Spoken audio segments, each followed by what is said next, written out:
اعوذ باللہ من الشیطان الرجیم بسم اللہ الرحمن الرحیم ومن احسن قولا ممن دعا الی اللہ وعمل صالحا وقال اننی من المسلمین قال النبی صلی اللہ علیہ وسلم بنی الاسلام علی خمس شہادت انہ لا الہ الا اللہ وان محمدا عبدہ ورسولہ واقام الصلاۃ وایتاء الزکاۃ والحج وصوم رمضان صدق اللہ العظیم۔ دوستو، بزرگوں، رجی ساتھیوں، اللہ تبارک و تعالیٰ کا بڑا انعام و احسان ہے کہ اللہ تعالیٰ نے ہم سب کو اپنے گھر میں اپنے ذکر کی توفیق مرحمت فرمائی۔ اس پر جتنا اللہ کا شکر ادا کیا جائے رمضان المبارک کے مہینے کے اندر، دوستو بزرگوں، وہ تھوڑا ہے۔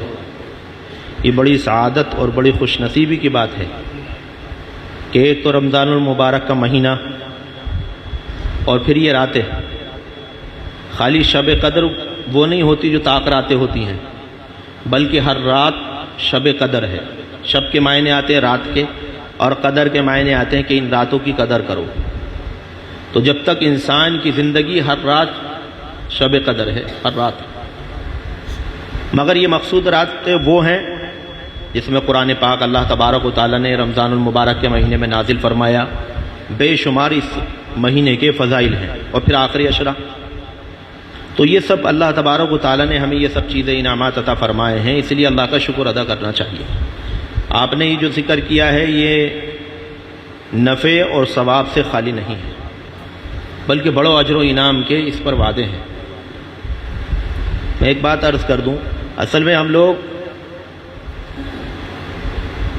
ہر لائن سے محنت نہیں کر پاتے، جبکہ ہر لائن سے محنت ہونی چاہیے۔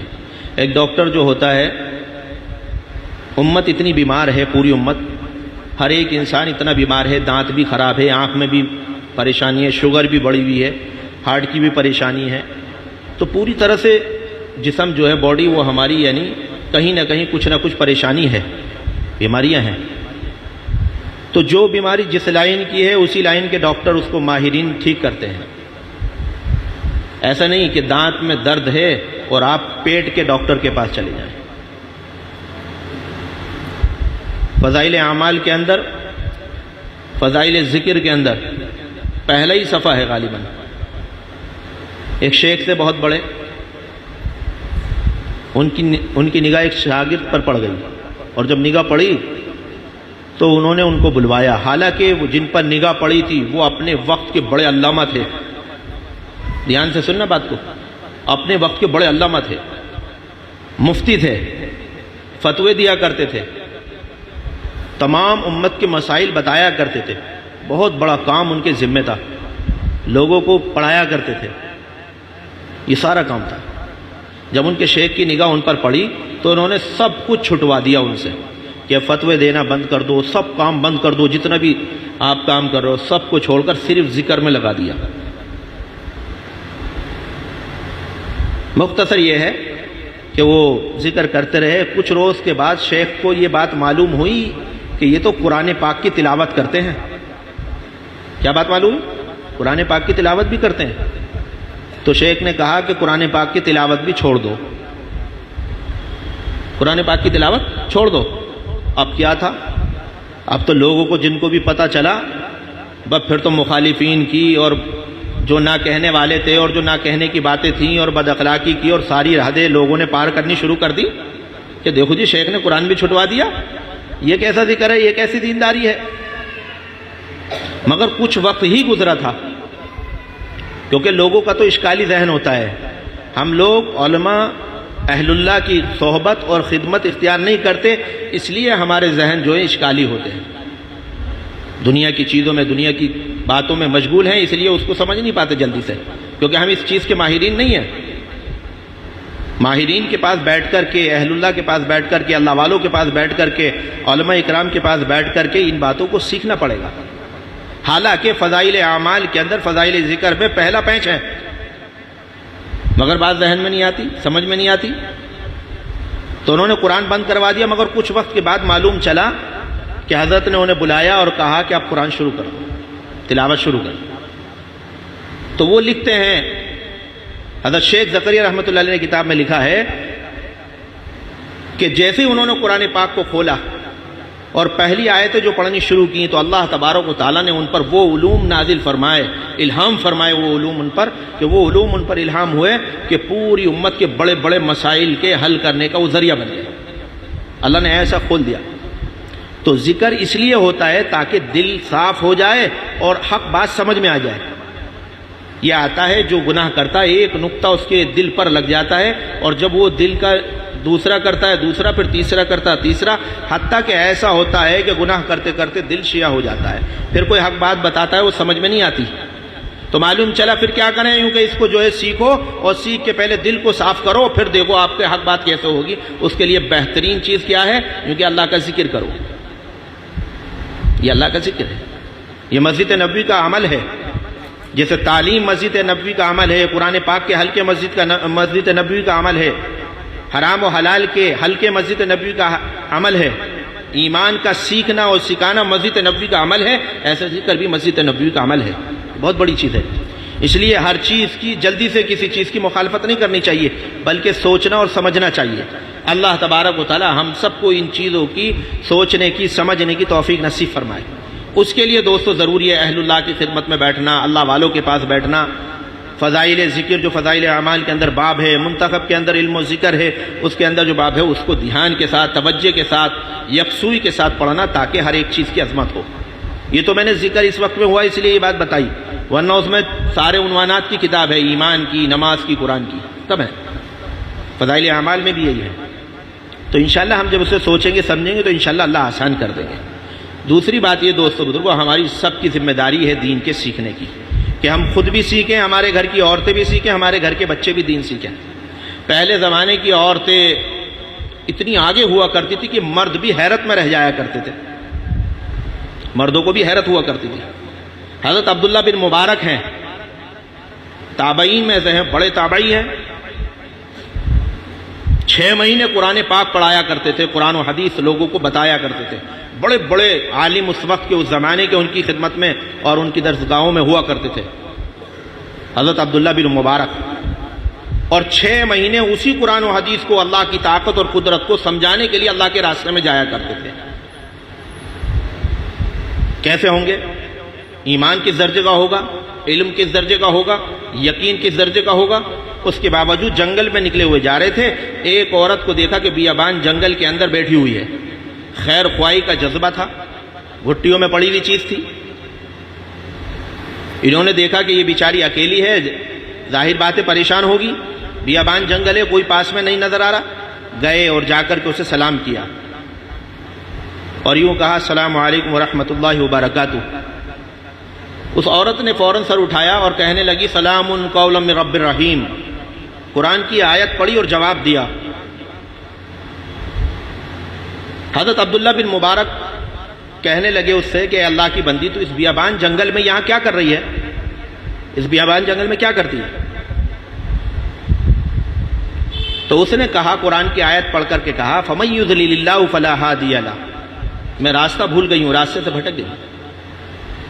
حضرت عبداللہ بن مبارک کہنے لگے اللہ کی بندی تجھے کہاں جانا تھا، کہاں جانا چاہتی؟ تو کہا سبحان الذی اسریٰ بعبدہ لیلا من المسجد الحرام الی المسجد الاقصی، کہ میں حج سے فارغ ہو گئی ہوں، بیت المقدس مسجد اقصی جانا چاہتی ہوں۔ حضرت عبداللہ بن مبارک کو بڑا تعجب ہوا، بڑی حیرت ہوئی، بیابان جنگل؟ تو کہنے لگے تو اس بیابان جنگل کے اندر کب سے ہے؟ تو اس نے پھر قرآن کی آیت پڑھی اور کہا ثلاث لیال سویہ، مجھے 3 راتیں یہاں گزر گئیں۔ کتنی؟ 3 راتیں۔ حضرت عبداللہ بن مبارک نے کہا کہ اللہ کی بندی تیرے پاس کچھ کھانے پینے کا سامان ہے؟ 3 دن گزر گئے تجھے یہاں 3 راتیں۔ اس نے فوراً قرآن کی آیت پڑھی اور کہا وہ یطعمونی ویسقین، اللہ مجھے کھلاتا ہے اور اللہ مجھے پلاتا ہے۔ حضرت عبداللہ بن مبارک جو 6 مہینے امت کو قرآن سمجھا رہے ہوں، حدیث سمجھا رہے ہوں، بڑے بڑے اس وقت کے اہل علم ان کی درسگاہوں میں بیٹھے ہوئے ہوں اور 6 مہینے اللہ کے راستے میں سمجھا رہے ہوں، انہیں بڑی حیرت ہوئی، اوہو جو بھی بات کرتا ہوں قرآن پڑھ پڑھ کے جواب دیتی ہے، میں اپنی زبان میں بات کرتا ہوں اور یہ قرآن پڑھ کے جواب دیتی ہے اس کا۔ کہنے لگے بات ذہن، یعنی یہ سوچا ہوگا یہ بات ہوگی ذہن میں کہ بڑی اللہ والی ہے تو ذرا پوچھو تو صحیح، کچھ مسئلہ وغیرہ مسائل بھی جانتی ہے یا نہیں، کچھ معلومات بھی ہے یا نہیں؟ یہ جو میں بات کر رہا ہوں وہی قرآن پڑھ کے جواب دے رہی ہے۔ تو حضرت عبداللہ بن مبارک نے کہا، اللہ کی بندی تو یہ بتا، یہاں اس بیابان جنگل کے اندر وضو کیسے کرتی ہے؟ پانی تو دور تک نہیں ہے، بیابان جنگل ہے اور پانی دور تک نہیں ہے، تو وضو کیسے کرتی ہے؟ اس نے فوراً قرآن کی آیت پڑھی اور یوں کہا، فَلَمْ تَجِدُ مَاءً فَتَيَمَّمُوا صَعِيدًا طَيِّبًا، اگر مجھے پانی نہیں ملتا ہے تو میں پاک مٹی سے وضو کر لیتی ہوں۔ حضرت عبداللہ بن مبارک حیرت میں رہ گئے، یہ تو بڑی اللہ والی ہے، پاک مٹی سے وضو کا مطلب تو تیمم کر لیتی ہوں۔ حضرت عبداللہ بن مبارک ابھی تو اس سے پوچھ رہے تھے کہ تیرے پاس کچھ کھانے کا ہے، کہنے لگے کہ اللہ کی بندی میرے پاس کچھ کھانے کا سامان ہے، اگر تو کہے تو میں تجھے دے دوں۔ تو اس نے پتہ کیا کہا، قرآن کی آیت پڑھی اور یوں کہا، ثم اتموا الصیام الی اللیل، شام تک میرا روزہ ہے۔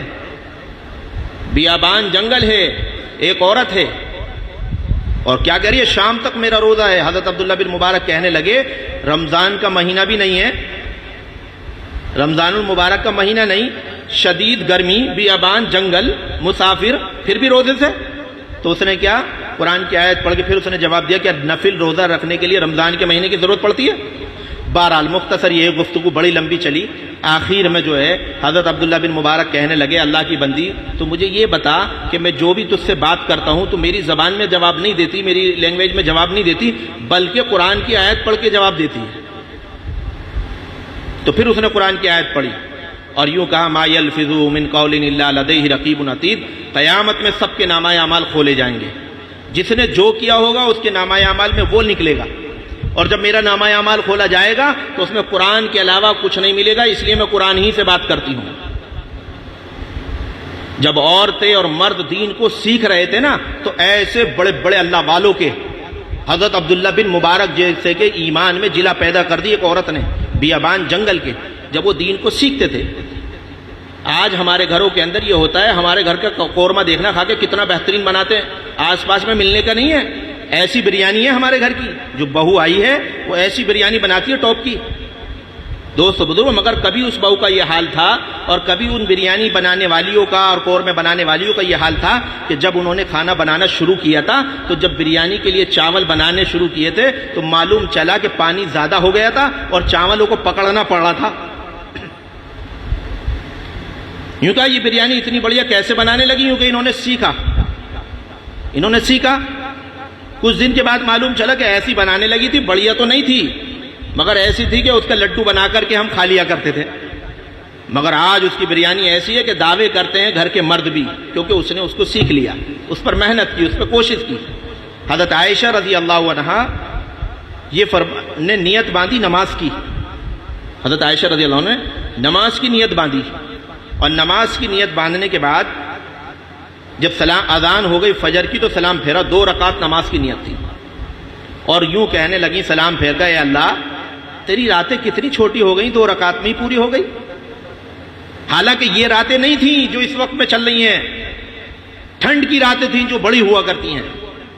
2 رکعت نماز پڑھنے میں ایسا دل لگا، ایسا مزہ آیا، ایسی لذت آئی، ایسا جی لگنے لگا کہ اذان کی آواز آ گئی، آپ نے دیکھا ہوگا آ کے لیٹے اور لیٹتے ہی جو ہے ایسی بڑھیا نیند آئی اور اذان کی آواز آئی تو دل میں ایک دم آنکھ کھلی تو دل میں خیال آیا، ارے ابھی تو سویا ہی تھا میں، کیونکہ مزے کی نیند تھی، پتہ نہیں چلی، پوری رات سو گیا۔ ایسے نمازیں تھیں عورتوں کی، مردوں کی ایسے نمازیں ہوا کرتی تھیں۔ ایسے یہ جو ہماری جتنی نسلیں ہیں، اولادیں ہیں، یہ دیندار تب بنے گی جب ماں باپ کی زندگی دیندار ہوگی، اللہ ان میں دین پیدا کر دے گا۔ حضرت ہارون رشید وقت کے بادشاہ ہیں، مگر بادشاہت کے زمانے میں 200 رکعت نماز نفل پڑھنے کا اہتمام تھا۔ پڑھ لیں گے ہم، کمر بھی ٹیڑھی ہو جائے گی، اور حالانکہ کتنی مشغولی تھی، بادشاہ ہیں، یہ تو ان کی دینداری کا عالم۔ ایک مختصر بات بتا رہا ہوں میں آپ کو، اور ملکہ زبیدہ جو ہارون رشید کی بیوی ہیں، ان کا یہ عالم تھا دینداری کا کہ ایک موقع پر گھر کے اندر غلام بے بھولے داخل ہو گیا، اور بے بھولے جب گھر کے اندر داخل ہوا تو انہیں معلوم چل گیا، انہیں کچھ سر کے بالوں پر، کچھ سر پر کے حصے پر ان کی نگاہ پڑ گئی ہے، غلام کو طلب کیا، بلوایا گیا اور پوچھا کتنے بال سر کے دیکھے، اس نے بتا دیا کہ اتنے دیکھے، اتنے سر پر نگاہ پڑی۔ باندیوں کو بلوایا، 400 لڑکیاں خدمت میں رہا کرتی تھیں، کتنی؟ 200 قرآن پاک پڑھتی تھی اور 200 خدمت کیا کرتی تھی۔ جب خدمت کرنے والی تھک جاتی تو وہ قرآن پاک پڑھتی تھی اور جو قرآن پاک پڑھ رہی تھی وہ خدمت میں لگ جاتی، اور باندیوں کو بلوا کے سارے جو اس نے بتائے سر کے بال صاف کر دیے۔ باندیوں نے کہا یہ تو ملکہ آپ کی زینت اور خوبصورتی کے بال ہیں۔ فرمایا جس بالوں پر غیر محرم کی نگاہ پڑ گئی ہو وہ میرے سر سے اب لگے نہیں رہ سکتے، سارے بال صاف کر دیے۔ تو دوستو بدو، پھر اللہ تبارک و تعالیٰ نے ماں کا یہ پردے کا عالم، یہ تقوی کا عالم، اور باپ کا یہ عالم کہ 200 رکعت نماز بادشاہت کے زمانے میں، تو 16 سال کا بچہ تھا ہارون رشید کا، وقت کا ولی بن کر دنیا سے چلا گیا۔ ایسی اولاد دی۔ حضرت عمر رضی اللہ عنہ گشت کر رہے تھے گلی کے اندر۔ یہ کام کرنے کے ہیں، خالی سننے کے نہیں ہیں، ہم تو سنتے اور اڑاتے اور چلے جاتے، مزے لیے اور چھٹی، بلکہ یہ سب چیزیں عمل میں لانے کی ہیں تاکہ ہماری زندگیاں بنے۔ یہ بہت بڑا ذخیرہ، بہت بڑا یعنی موقع ہے اللہ نے آپ کو دے رکھا ہے کہ آپ یہاں خدمت میں ہیں، تو یہ سیکھنے کا جذبہ ہونا چاہیے، کرنے کا جذبہ ہونا چاہیے۔ تو میں جیسے میں نے شروع میں مثال دے رہا تھا نا، جو بات رہ گئی ادھوری ڈاکٹر کی، کہ دانت والے کے پاس دانت والا کے پاس جائیں گے، کان والے کے پاس میں درد ہوگا تو کان والے کے پاس جائیں گے۔ تو امت بیمار ہے، سارے ڈاکٹر مل کر کے علاج کر رہے ہیں، کوئی دعوت کے ذریعے کر رہا ہے، کوئی ذکر کے ذریعے کر رہا ہے، کوئی مدارس کے ذریعے کر رہا ہے۔ تو یہ سب ہے، ساری امت کا علاج ہو رہا ہے تاکہ ہم سب ٹھیک ہو کر کے اس اسپتال سے باہر نکلیں۔ یہ سب علاج ہے ہمارا، ہماری روح بیمار ہے اندر کی جو ہمیں دکھائی نہیں دے رہی۔ تو حضرت عمر رضی اللہ عنہ گشت کر رہے تھے، اور گشت کرتے میں انہوں نے دیکھا، آواز آئی ایک گھر کے اندر سے کہ دودھ میں پانی ملا دے بیٹی۔ ایک عورت کہہ رہی ہے ایک لڑکی سے، ایک عورت نے کہا کہ بیٹی دودھ میں پانی ملا دے۔ اس نے کہا امیر المومنین نے منع کیا ہے، حضرت عمر نے۔ تو وہ کہنے لگی، وہ اپنی بیٹی کے ایمان کو جانچ رہی تھی کہ کچھ بنا بنایا نہیں، کچھ سیکھ گئی ہے یا نہیں۔ کہنے لگی امیر المومنین یہاں موجود تھوڑی ہیں۔ تو اس لڑکی نے کہا اماں امیر المومنین تو نہیں ہے، مگر امیر المومنین کا خدا تو موجود ہے۔ حضرت عمر یہ بات سن رہے تھے۔ حضرت عمر چلے گئے وہاں نشان لگا کے گھر پر۔ اگلے دن بیٹے کا نکاح کا پیغام بھیجا، اپنے بیٹے کا نکاح کا پیغام بھیجا۔ اس لڑکی سے حضرت عمر کے بیٹے کا نکاح ہوا۔ حضرت عمر رضی اللہ عنہ وہ صحابی ہیں کہ جو رائے ہوا کرتی تھی حضرت عمر کی، اللہ کا فیصلہ بن جایا کرتی تھی۔ حضور نے فرمایا اگر میرے بعد کوئی نبی ہوتے تو وہ عمر ہوتے۔ جس گلی سے عمر رضی اللہ عنہ گزر جاتے شیطان اس گلی میں نہیں آتا۔ اور بڑے بڑے اہل علم لکھتے ہیں کہ اگر ایک عمر اور پیدا ہو جاتے تو دنیا کے اندر سے کفر کا نام و نشان ختم ہو جاتا۔ تو حضرت عمر رضی اللہ عنہ کا بیٹا اور وہ لڑکی جو دودھ میں پانی نہیں ملا رہی تھی، اس کی ماں اس کے ایمان کو بنا رہی تھی، دیکھ رہی تھی، اس سے نکاح ہو گیا۔ وہ لڑکی ہے پانی نہ ملانے والی اور حضرت عمر کا بیٹا ہے، دونوں کا نکاح ہوا، اولاد وجود میں آئی۔ حضرت عمر بن عبدالعزیز رحمت اللہ علیہ، حضرت عمر بن عبدالعزیز رحمت اللہ علیہ نے قبرستان میں قدم رکھا۔ قبر چیخنے لگی اے عمر تو مجھ سے یہ نہیں پوچھتا میں ان آنے والوں کے ساتھ کیا کرتی ہوں۔ سمجھ رہے ہو؟ یہ مقام اللہ تبارک و تعالیٰ نے، یہ مرتبہ، یہ بزرگی حاصل فرمائی ماں اور باپ کی دینداری پر، ماں اور باپ کے اللہ کے یقین کو پیدا کرنے پر، کہ ماں باپ کون ہے اور ماں کون ہے بچے کے ایمان کو جانچنے والی۔ تو قدرتی اللہ تبارک و تعالیٰ نے نسلوں کے اندر ایسے دین کو باقی رکھا اور دین کو پھیلایا کہ عمر بن عبدالعزیز نے قبرستان میں قدم رکھا تو قبر نے یہ پوچھا اے عمر ابن عبدالعزیز تو مجھ سے یہ نہیں پوچھتا میں ان آنے والوں کے ساتھ کیا کرتی ہوں۔ حضرت عمر بن عبدالعزیز کہنے لگے کیا کرتی ہے؟ کہا ان کے کفن پھاڑ دیتی ہوں، بدن کے ٹکڑے کر دیتی ہوں، خون سارا چوس لیتی ہوں، گوشت کھا لیتی ہوں۔ وہ اپنے احوال بتاتی رہی، حضرت عمر بن عبدالعزیز روتے رہے۔ ہمیں قبرستان کے اندر سے کوئی اگر آپ پیچھے سے آواز دے دے نا تو پورا قبرستان میں سے سب بھگ جائیں گے، یہ ہمارے ایمان کا حال ہے۔ اور وہ بات کر رہے ہیں قبر سے۔ تو اللہ تبارک و تعالیٰ نے ایسی اولادیں پیدا فرمائی تھی۔ تو فکر مند لوگ چاہیے۔ ایک موقع پہ 6 لاکھ آدمیوں نے حج کیا بیت اللہ کے اندر، 6 لاکھ آدمی نے، فضائل اعمال کے اندر فضائل حج میں واقعہ موجود ہے۔ 6 لاکھ آدمیوں نے حج کیا اور بتایا گیا صرف 6 کا قبول ہوا ہے۔ کتنوں کا؟ چھ آدمی کا. مگر انہوں نے اتنا بڑھیا حج کیا، اللہ کو ایسے راضی کیا، اللہ کو ایسے خوش کیا کہ اللہ نے یہ ندا آئی اور یہ بتایا گیا کہ ایک ایک آدمی کے بدلے 1-1 لاکھ کا حج قبول کر لیا. یعنی 6 کے بدلے میں 6 لاکھ کا حج قبول ہو گیا. تو ہم اللہ کے آگے اگر ہم میں سے کوئی ایک بھی گڑ گڑایا، رویا، ایسا ذکر کیا اللہ کو پسند آ گیا، ایسا اللہ کو یاد کیا کہ اللہ خوش ہو گئے، تو معلوم چلا جتنی بھی مجلس اور محلہ بستی ہے سب کا بیڑا پار ہو گیا. یہ ہماری نقل و حرکت ہے، یہ کوشش محنت ہے اس پہ لانے کی، تاکہ دوستو بزرگو ہماری زندگی میں بھی دین آ جائے اور ہمارے گھر اور ہماری نسلوں کی زندگی میں دین آ جائے. یہ کوشش محنت ہے اس کے لیے. اس لیے ہر عورت مرد کی ذمہ داریاں بتائی ہیں، خالی نہیں چھوڑا. تو مردوں کی بھی ذمہ داری، عورتوں کی بھی ذمہ داری. سب سے پہلی بات تو یہ ہے کہ ہمیں گھبرانا نہیں چاہیے کہ ہم حالاتوں سے گھبرا رہے ہیں. ہم نے ایسے اللہ کو رب مانا ہے جو 7 زمین 7 آسمان کا مالک ہے. 7 زمین 7 آسمان کا مالک ہے. قرآن کہتا ہے وَمَا مِن دَابَّةٍ فِي الْأَرْضِ إِلَّا عَلَى اللَّهِ رِزْقُهَا. زمین پر جتنی مخلوق چلتی ہے سب کی روزی میرے ذمہ ہے. اللہ کہتے ہیں ہم گھبرا رہے ہیں، کام بند ہو گیا، کاروبار بند ہو گئے، مارکیٹ ختم ہو گئی. بالکل گھبرانے کی بات نہیں. ہم نے تو کاروبار کو رب مانا ہی نہیں، ہم نے تو دکان کو رب مانا ہی نہیں. ہم نے تو ایسے کو رب مانا ہے جو ساری دنیا کو کھلانے والا ہے، ساری دنیا کو پلانے والا ہے. عزت، ذلت، موت، زندگی، نفع، نقصان سب کچھ اللہ ہی کے ہاتھ میں ہے. ان کے غیروں کے ہاتھ میں کچھ نہیں ہے. یہ جتنا نقصان ہوا ہے یہ سب اس لیے ہوا ہے تاکہ دوستو بزرگو جو ہماری نگاہ اللہ پہ سے ہٹی ہوئی تھی اور جو ہم ذرا سے غافل ہوئے تھے اس کے لیے ہم فکر مند ہو جائیں. ورنہ یہ آتا ہے، علماء فرماتے ہیں کتابوں میں کہ ایک راستہ اللہ بند کرتے ہیں تو 10 کھولنے کے انتظام کر دیتے ہیں. کتنے؟ بچہ جب پیدا ہوتا ہے ماں کے یعنی پستانوں میں دودھ نہیں ہوتا، مگر اس کے جیسے ہی یعنی اس کو وہ وجود میں آتا ہے اللہ تعالیٰ اس کے دودھ کا انتظام پہلے کر دیتے ہیں. تو یہ اللہ تبارک و تعالیٰ نے ہمارے لیے تو اللہ کافی ہیں. ہم گھبرائے ہوئے کیسے ہوگا کیا ہوگا.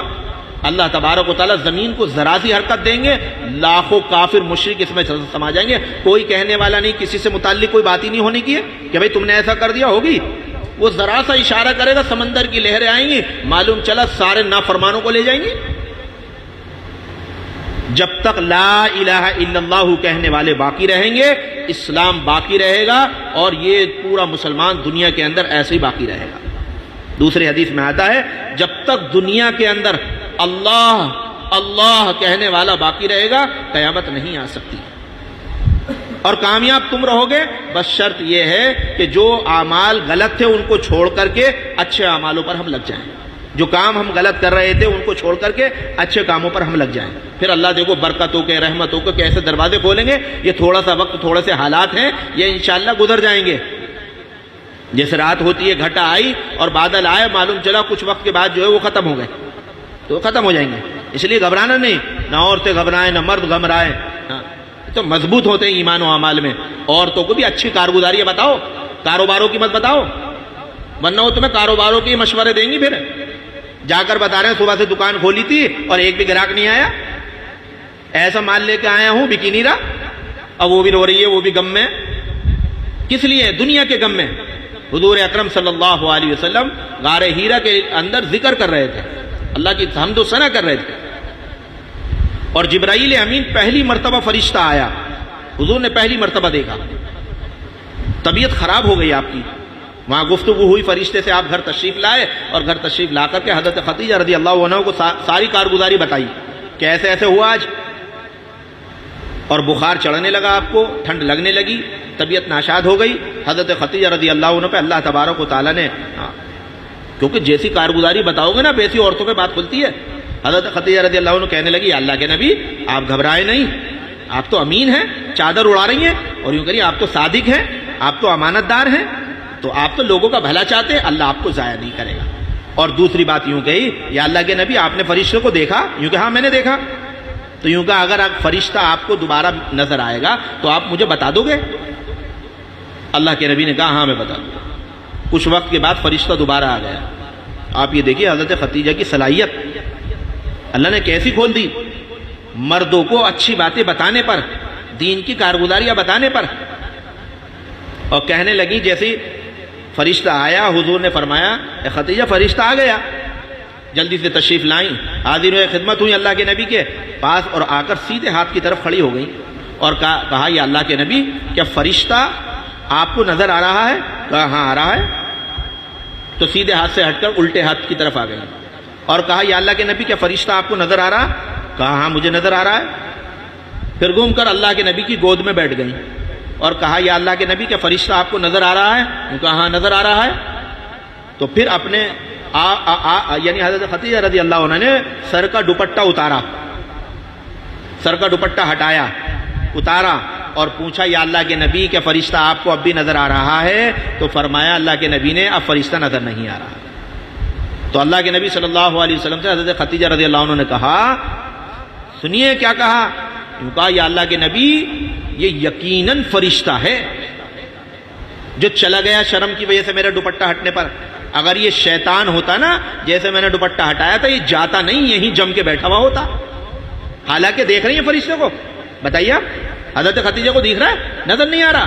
حضور دیکھ رہے ہیں، کیفیت بتا رہے ہیں حضور. اور پھر یوں کہنے لگی یا اللہ کے نبی یہ یقیناً فرشتہ اللہ کی طرف سے آیا. اور یہ دوپٹے کی لعنت ہمارے گھروں میں کتنی ہے؟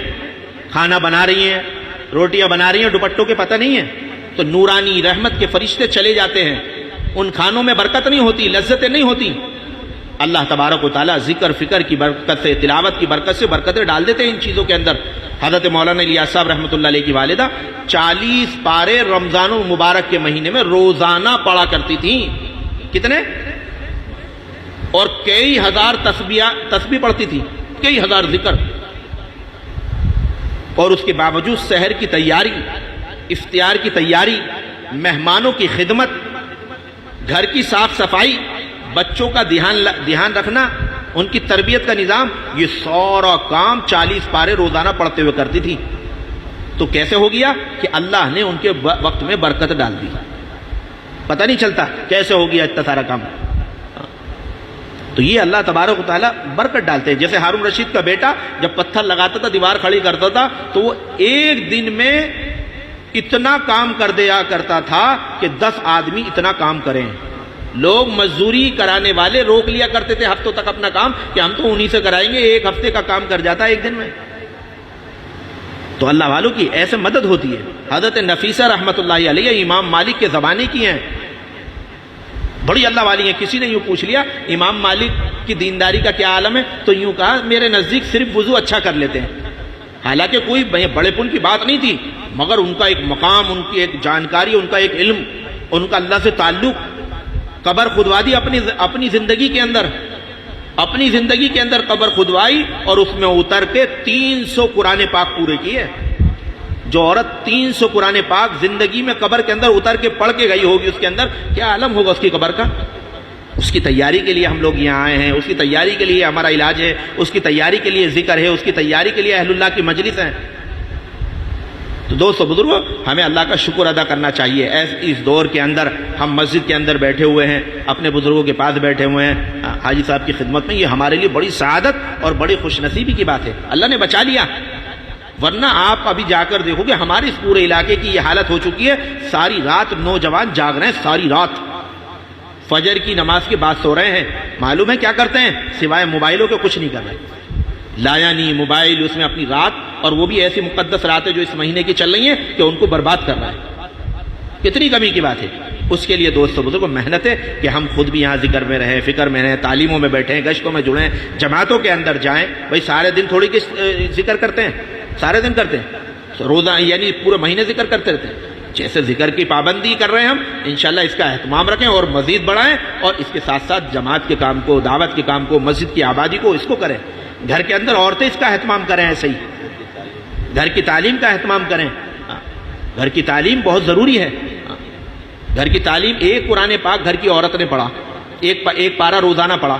معلوم چلا کہ ایک پارہ روزانہ پڑھ رہی ہیں، مگر بچوں کو، چھوٹے چھوٹوں کو اپنے پاس لے کر کے بیٹھا رکھا ہے. ایک پارہ بچہ بولنا نہیں جانتا، بچہ چھوٹا ہے بولتا نہیں ہے، مگر سننا جانتا ہے. اس لیے اذان ہے، پیدا ہوتے ہی کان میں اذان دو. کیوں؟ کہ یہ سنتا ہے، سنتا ہے. اس لیے تاکہ اللہ کی صدائیں، اللہ کی آواز اس کے کان میں گونجے. تو چھوٹے بچوں کو پاس میں لے کر بیٹھو تعلیم میں، قرآن میں. معلوم چلا ایک پارہ روزانہ آپ نے مستورات نے پڑھا ہے، پورے مہینے میں ایک قرآن پورا ہو گیا. اور بچے نے پورا قرآن اب جب بچہ ماں کی گود سے قرآن پڑھتا ہوا بڑا ہوگا تو سوچو وہ کیسا دیندار ہوگا. اور مائی کی زندگی بگڑ جائے، مائیں بیوٹی پارلر کی، فلموں کی، ناٹک کی، سیریل کی، ان کی دیوانی اور عاشق ہو جائیں تو اب ان کی گود کی اولاد سے امید لگائی جائے گی یہ دیندار بنے گی. اس لیے دوستو بزرگ گھر کی تعلیم بہت ضروری ہے. حاجی صاحب جس کو ہمارے فرما رہے ہیں بہت ضروری ہے تاکہ گھر کی بے دینی دور ہو. مرد کی دینداری بتاتے ہیں ایک فرد کی دینداری ہے، عورت کی دینداری پورے خاندان کی دینداری ہے. حضرت سعید خان صاحب مکی رحمۃ اللہ علیہ فرمایا کرتے تھے کہ ایک عورت کا دیندار ہونا 70 ولیوں کی ولایت پر بھاری ہے، اور ایک عورت کا بے دین ہونا 1000 شیطانوں کی شیطانیت پر بھاری ہے. معلوم یہ چلا کہ کیا نام ہے دوستو بزرگ، ناشکری سب سے پہلے عورتیں شروع کرتی ہیں. تو مردوں کو بھی چاہیے ان کی ہمت افزائی کرنی، آپس میں لڑائی جھگڑا ہو جائے. یوں فرماتے ہیں کتابوں کے اندر آتا ہے کہ میاں بیوی میں آپس میں لڑائی ہو گئی، اور لڑائی ہونے کے بعد میں جب وہ آپس میں بولتے ہیں نا، بات چیت کرتے ہیں، تو اللہ تبارک و تعالیٰ ان کے بولنے پر ان سے ایسے خوش ہوتے ہیں کہ دونوں کی مغفرت فرما دیتے ہیں. لو جی لڑے خود ہیں اور بول لیے اب مسئلہ ان کا، مگر اللہ اتنے خوش ہوئے ان کے بولنے پر کہ میاں بیوی کے دونوں کے یعنی مغفرت فرماتے ہیں. اور فرمایا کہ میاں بیوی کو اور بیوی میاں کو محبت کی نگاہ سے دیکھتے ہیں تو اللہ تبارک و تعالیٰ رحمت کی نگاہ سے دونوں کو دیکھتے ہیں. اللہ رحمت کی نگاہ سے دیکھتے ہیں. بچہ پیدا ہوا، معلوم چلا اسے بولنا سکھاؤ. یوں کہتے ہیں بولنا سکھاؤ. جب بولنا سیکھنا شروع ہو تو اسے سب سے پہلے کیا سکھاؤ؟ اللہ. بیٹے اللہ کے. جیسے ہی بچہ زبان سے اللہ نکالتا ہے، چاہے وہ ٹوٹی پھوٹی زبان میں نکالے، کیسے ہی کہے اللہ، پہلی مرتبہ اللہ نکالتے ہی زبان سے اللہ اتنے خوش ہوتے ہیں کہ ماں کے اور باپ کے زندگی بھر کے گناہوں کو معاف کر دیتے ہیں، ماں کے بھی باپ کے بھی. اس لیے دوستو بزرگو یہ بڑی سعادت مندی کی بات ہے. جب بچہ پیدا ہوتا ہے اور جب تک بالغ ہوتا ہے اس بیچ میں اگر کوئی گناہ کر دے، کوئی بھول چوک اس سے ہو جائے تو نہ تو ماں کے نامہ اعمال میں، نہ باپ کے نامہ اعمال میں، کسی کے نامہ اعمال میں نہیں لکھی جاتی. اور نیکی کر دے بچہ، نابالغ بچہ نیکی کر دے، اچھا کام کر دے تو والدین کے نامہ اعمال میں لکھا جاتا ہے. بالغ ہو گیا، بالغ ہوتے ہی 2 فرشتے فوراً اس کے ساتھ اس کی حفاظت کے لیے اللہ لگاتے ہیں. بالغ ہوتی بچے کی بڑا ہو گیا، سمجھدار ہو گیا، اللہ کے حکم اس پر نافذ ہو گئے تو 2 فرشتے اس کے لیے، اس کی حفاظت کے لیے لگائے جاتے ہیں. آپ کو معلوم نہیں ہے اللہ آپ پر کتنے مہربان ہیں، آپ کو معلوم نہیں اللہ آپ کی کس قدر مدد کر رہے ہیں. حدیث پاک میں آتا ہے 360 یا 65 فرشتے ایک ایک آدمی کے ساتھ رہتے ہیں جو اس کے ایمان کی، اس کی حفاظت کرتے ہیں، ورنہ شرکت شیاطین آ کے لپٹ جاتے ہیں اگر فرشتے نہیں ہوتے. ایک فرشتہ تو یہاں حلق میں بیٹھا ہوا ہوتا ہے، آپ کو معلوم ہی نہیں، ہمیں معلوم ہی نہیں، حلق میں یہاں بیٹھا ہوا ہے اندر. جب آپ روٹی کا لقمہ اٹھاتے ہیں تو فرمایا موت کے قریب لے گئے اپنے آپ کو. وہ تو اللہ کا بڑا انعام ہے کہ وہ فرشتہ اس لقمے کو پکڑ لیتا ہے اور پکڑ کے اسے معدے میں پہنچاتا. جو آپ جلدی جلدی لقمہ مار رہے ہو، مرغے کی ٹانگ اور یہ بریانی اور یہ قورمہ ہو، جلدی یہ موت کے قریب لے جاتا آدمی اپنے آپ کو. اگر فرشتہ نہیں ہو تو یہیں رک جائے گی، وہ اندر نہیں جانے کی ہے. اللہ نے ایک فرشتے کی ڈیوٹی یہاں لگائی ہوئی ہے حلق کے بیچ میں، وہ پکڑ کے اسے نیچے پہنچاتا ہے. 40 سال کی جب عمر ہو جاتی ہے آدمی کی، ایمان کے ساتھ 3 بڑی بیماریوں سے اللہ اس کی حفاظت کرتے ہیں. یہ ہے ایمان کی مجلس ہے جس میں آپ بیٹھے ہو اس وقت. یہ ذکر کی مجلس ہے، ایمان کی مجلس ہے. ہم یہ سوچ رہے ہیں کہ ایمان کی ایک ہی مجلس ہے، نہیں، یہ بھی ایمان کی مجلس ہے. ایمان کی حالت میں 40 سال میں پہنچ گیا، 3 بڑی بیماریوں سے اللہ حفاظت فرماتے ہیں. جنون، جذام اور برف، بڑی بیماریاں. کوڑ جو بہتا ہے وہ، داغ دھبے ہو جانا یعنی مجنون ہو جانا، اس سے اللہ حفاظت فرماتے ہیں ایمان کی وجہ سے. اور 10 سال کی عمر بڑھ جائے، 50 سال کی عمر میں ہو جاتا، اللہ تبارک و تعالیٰ اس ایمان کی برکت سے معلوم چلا اس کے حساب کو ہلکا کر دیتے ہیں، حساب ہلکا ہو گیا. اور 10 سال کی عمر بڑھ گئی ایمان کے ساتھ، 60 سال کی عمر ہو گئی تو فرمایا اللہ تبارک و تعالیٰ اسے اپنی طرف رجوع کی توفیق دیتے ہیں. اس کا دل و دماغ، اس کا جسم، اس کی زبان، اس کا ذہن اللہ کی طرف متوجہ ہونا شروع ہو جاتا. اللہ نے 60 سال تک اسے ایمان کے ساتھ رکھا. یہ ایمانی مجالس میں، ایمان کے حلقوں میں، ذکر کے حلقوں میں، فکر کے حلقوں میں رہا، اس لیے اللہ نے 60 سال کی عمر میں اور اسے رجوع کی توفیق دے دی. اور 10 سال ایمان کی حالت میں پہنچ گیا، 70 سال کی عمر ہو گئی تو فرمایا اللہ تبارک و تعالیٰ یعنی آسمانوں پہ جتنے فرشتے ہوتے ہیں سب اس سے محبت کرنے لگتے ہیں. سارے فرشتے، نورانی مخلوق اللہ کی محبت کرتی ہے اس سے. اور 10 سال ایمان کی حالت میں پہنچ گیا، کتنے ہو گئے؟ کتنے ہو گئے؟ 100 ہو گئے بھائی؟ کتنے ہو گئے؟ 80 سال کی عمر میں اگر ایمان کے ساتھ پہنچ گیا تو اللہ تبارک و تعالیٰ پچھلے گناہوں کو معاف کر دیتے ہیں اور اگلے گناہوں کو معاف کر دیتے ہیں. پچھلے بھی گناہ معاف اور اگلے گناہ بھی معاف کر دیتے ہیں. یعنی اگلے گناہوں سے مراد ہے اللہ تعالیٰ اب اسے آگے گناہ سے اس کی حفاظت کر دیں گے. معاف سے اگلے ہے. اور 10 سال اور ایمان کی حالت میں بڑھ گیا. کتنے ہو گئے؟ اب اللہ تبارک و تعالیٰ فرمایا کہ اللہ تبارک و تعالیٰ یعنی اس سے اگر کوئی بھول ہو جائے گی، گناہ ہو جائے گا، کوئی غلطی کر دے گا تو اللہ تبارک و تعالیٰ کیا لکھی نہیں جائے گی، فرشتے لکھیں گے نہیں. اور اگر نیک اعمال کرے گا تو وہ لکھا جائے گا. برائیاں لکھی نہیں جائیں گی، گناہ لکھے نہیں جائیں گے. اب کیا لکھا جائے گا؟ صرف نیکی نیکی لکھی جا رہی ہیں. اور اس کے بعد 10 سال نہیں فرمائے بلکہ ارذل عمر کا ذکر کیا کہ عمر کے آخری حصے میں پہنچ گیا. تو اب یہ اس حصے میں آ گیا ہے کہ یہ اب اللہ کا قیدی ہے دنیا کے اندر. کون ہے؟ اللہ کا قیدی. اب یہ بس اللہ کا قیدی ہے، اور جو قیدی ہوتا ہے وہ اللہ آزاد ہونا چاہتا ہے دنیا سے. تو معلوم چلا اب کیا اجر و انعام ہے. یوں فرمایا اب جو یہ جوانی میں اور اب جو ان نے بڑھاپے کے اندر اعمال کیے تھے، جو گشت کیا تھا، جو ملاقاتیں کی تھیں، جو تعلیم میں بیٹھا تھا، جو اللہ کی ضربیں لگائی تھی، جو ذکر کیا تھا، جو فکر کی تھی، جو ملکوں کے اندر ایمان و اعمال کو لے کے پھرا تھا کہ آج یہ اللہ کا قیدی ہے، کچھ نہیں کر رہا مگر سارے عملوں کا ثواب ملتا رہے گا. کچھ بھی نہیں کر رہا، گھر میں ہے، کچھ نہیں، مگر اس نے جتنی تسبیحیں پڑھی تھیں، جتنے ذکر ان نے جوانی میں کیے تھے، آج تک کیے تھے، اب سارے عملوں کا ثواب اس کو بغیر کیے لکھا جاتا رہے گا اور اپنے گھر والوں کے بخشش کا ذریعہ بنے گا. بہرحال مختصر یہ دوستو بزرگوں، بے شمار اللہ کی رحمتیں متوجہ ہوتی ہیں. اللہ تو یعنی بہانے ڈھونڈ رہے ہیں ہمیں بخشنے کے اور ہمیں معاف کرنے کے. تو ہی نہ چاہے تو بہانے ہزار ہیں. شیطان بھی یوں کہتا ہے. ایک موقع پہ شیطان نے بھی ایک شعر کہا، ہنسی آتی ہے مجھے حضرت انسان پر. شیطان کہہ رہا ہے ہنسی آتی ہے مجھے حضرت انسان پر، گناہ خود کرے لاحول پڑے شیطان پر. اس کا ثواب ایسے ہے، میں آپ کو ایک مثال دے دوں، بات ختم کرتا ہوں اپنی. اس کا ثواب ایسے ہے، ان تمام اعمالوں کا، نیکیوں کا، آپ جانتے ہو کیسے ہماری عقل میں نہیں آ سکتا. ایک بادشاہ جہاز لے کر، پانی کا جہاز شپ لے کر سمندر میں گیا اور اس نے یہ سوچا سمندر دیکھوں گا کتنا بڑا ہے. 40 دن کے بعد اس کا جہاز یوں ہلنے لگا تو غیب سے آواز آئی، جب سے چلا ہے نا ایک مچھلی کے اوپر چل رہا تھا، آج اس کے سر پہ پہنچا ہے، جس نے سر کو ہلایا جس کی وجہ سے تیرا جہاز ہل رہا ہے. تو سمندر دیکھے گا، ہمارے جانور نہیں دیکھ سکتا جو اس میں پڑے ہوئے ہیں. ایک اللہ والوں کے پاس ایک آدمی پہنچ گیا، کہنے لگا اللہ کی تعریف بڑائی مجھے بتائیے کتنی ہے. وہ کہنے لگے کہ سمندر کا پانی اس کٹورے میں کر کے لا لے. وہ کہنے لگا جی اتنا بڑا سمندر کٹورے میں کیسا آئے گا، کیونکہ اللہ اتنے بڑے ہیں تیری عقل میں نہیں آ سکتے. وہ تو جتنا آ جائے اس پہ عمل کر لیں. ایک آدمی کو لاٹری کے ٹکٹ کھیلنے کا شوق تھا. کیا تھا؟ لاٹری کے ٹکٹ کھیلنے کا شوق تھا اسے. اس کی لاٹری آ گئی 1 کروڑ روپے کی. 1 کروڑ کی لاٹری لگ گئی. غریب آدمی تھا، ان پڑھ آدمی تھا، پڑھا لکھا نہیں تھا، رکشہ ٹھیلا چلانے والا مزدور آدمی. اس نے سوچا کہ یار کسی کو دکھایا کہ پڑھے لکھے کو بھائی دیکھنا. وہ بیچارہ ہمدرد تھا اس کا. اس نے دیکھا کہ اس کی تو 1 کروڑ کی لاٹری لگ گئی ہے. اس نے کہا اگر میں نے بتایا اسے ابھی تو یہ تو خوشی کے مارے مر جائے گا، خوشی کے مارے اس کا اٹیک ہو جائے گا. تو کیا کیا جائے؟ کیونکہ پہلے ذرا سا ڈاکٹر صاحب کو دکھا دوں کہ یہ اس خوشی کو برداشت کر لے گا نہیں. اس نے 1 لاکھ روپے زندگی میں نہیں دیکھا، آج 1 کروڑ کی لاٹری ہے. وہ لے گیا ڈاکٹر صاحب کے پاس. ڈاکٹر صاحب نے اس کا پورا ٹریٹمنٹ کیا، سب کچھ کیا. دیکھو غور سے سننا کہ کتنا دیں گے اللہ، ہماری عقلوں میں نہیں آ سکتا. اتنا دیں گے اللہ، ہم سوچ نہیں سکتے. کہ وہ ڈاکٹر صاحب کے پاس لے کر کے گیا. ڈاکٹر صاحب نے دیکھا اور اس کا پورا ٹریٹمنٹ کر دیا. ڈاکٹر صاحب نے دیکھ کر کے کہا، اور ایک موقع ایسا آ گیا، ایک دن ایسا آیا کہ اب اس کو یہ بات بتا دینی چاہیے، خوشی کی بات.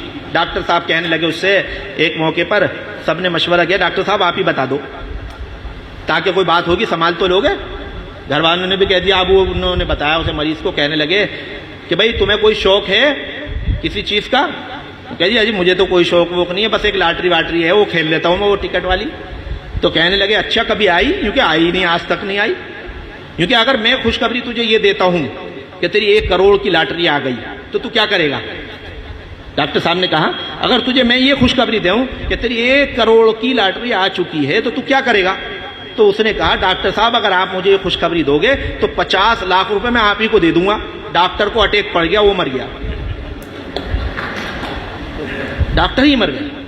تو اللہ تبارک و تعالیٰ اس پر کتنا دیں گے ہم نہیں سوچ سکتے. کتنا دینے والے اللہ بے شمار دینے والے ہیں، ہماری عقلوں میں نہیں آ سکتا.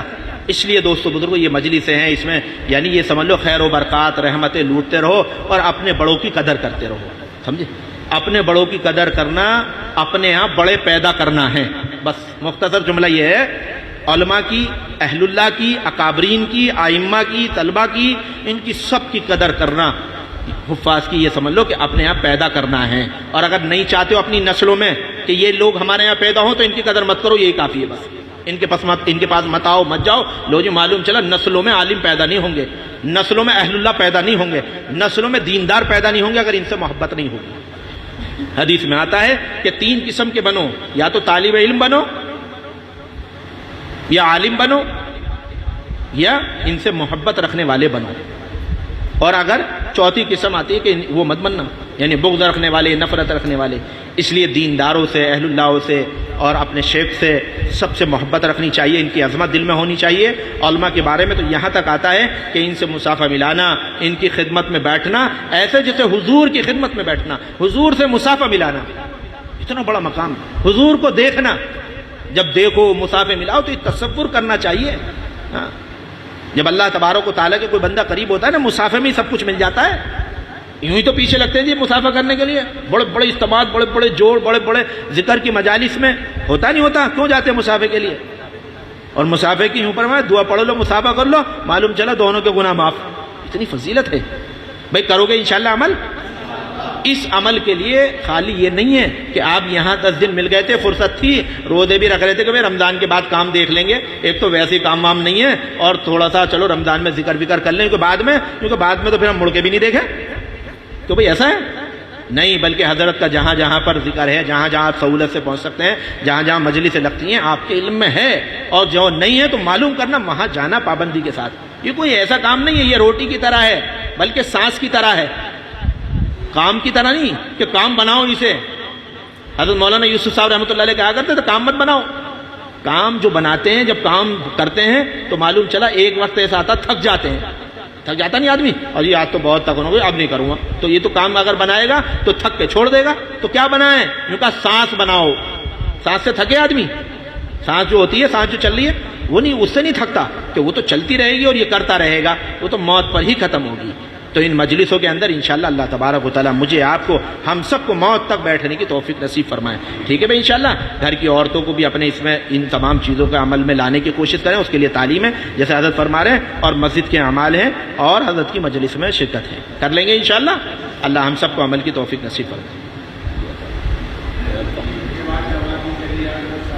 جی بالکل، سب نیت کرو انشاءاللہ اپنی پوری زندگی کو اللہ کے راستے میں لگائیں گے، پوری زندگی کو۔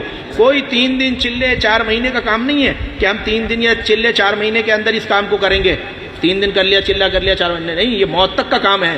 کب تک کا کام ہے بھائی؟ موت تک کا۔ آپ اس کی ترتیب قائم کریں، 3 دن کی، چلے کی، 4 مہینے کی، اور ملکوں کی انشاءاللہ کریں گے تو انشاءاللہ اللہ تبارک و تعالیٰ آپ کو ملکوں کی توفیق دیں گے۔ آپ، بڑی سعادت کی بات ہے آپ یہاں قرآن کریم سن رہے ہیں۔ ہمارا ایک ملک کے اندر جانا ہوا، ایک آدمی پورے ملک کے اندر ہندوستان سے گیا تھا، محبین حضرات میں سے، جو قرآن پاک سنا رہا تھا۔ پورے ملک میں کوئی یعنی حافظ نہیں تھا، پورے ملک میں نہیں تھا، پورے ملک میں قرآن سنانے والا۔ بس جو ائمہ تھے بیچارے وہ بھی ایسے ہی تھے کہیں نہیں، تو معلوم چلا علم طرح سے پڑھ دیا کرتے تھے۔ یہ ہم تو نماز اس طرف پڑھتے ہیں اور وہ اس طرف پڑھتے تھے پیچھے کی سائیڈ میں۔ 70 مسجدیں ایسی تھیں جو بجائے ادھر کے نماز ادھر پڑھ رہے تھے پیچھے کی طرف۔ تو بے دینی کا یہ عالم ہے۔ انشاءاللہ ہم وہاں بھی جا پھر کے محنت کریں گے انشاءاللہ۔ اللہ عمل کی توفیق نصیب فرمائے۔ آپ درود شریف پڑھیں۔